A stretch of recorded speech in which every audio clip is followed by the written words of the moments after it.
You better watch out, you better not cry. Pinoy Santa Claus is coming to town. Meet Ron Cipres, 52, 5'8 ang height, 125 kilos ang bigat. Siya ang Filipino version ni Santa Claus, born in Muntinlupa. Ang pagiging Santa Claus ko mula noong 2019, nagkaroon ng parang audition sa TV ads, commercial. And then, in-invite ako mag-audition. Hindi ko pa inisip na tungkol sa Santa Claus. Ang inisip ko, isa akong movie talent, isang karakter na lalabas. Artista yun. At kung isasala mo sa screen test ang ating local Santa, aba, talagang pasok sa banga. Mula sa kulay ng mata, balbas na mahaba, hanggang sa laki ng tiyan niya. Mas feel mo ang Pasko dahil ka-face nga talaga si Santa.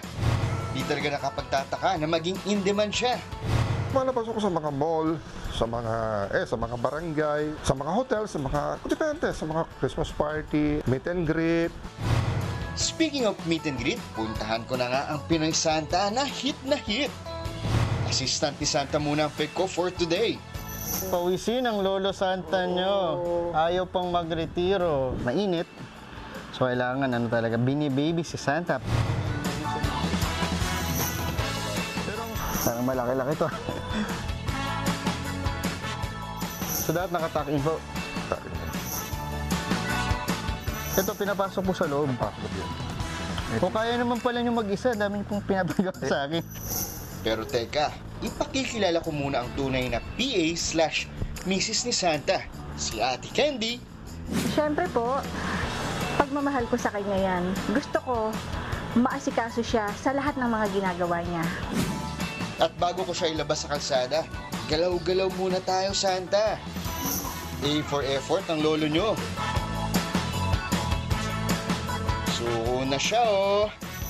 Goods na yan, Santa. Pumarada ka na. Bigay dito, bigay doon. Nakakatuwa talaga itong si Santa Ron. Iba talaga ang hatid saya ng ating Pinoy Santa. Ibinibigay ko lahat eh. Nag-i-enjoy ako bilang ako yung Santa Claus. Happy weekend mga kapatid. Monty Lopez, News 5.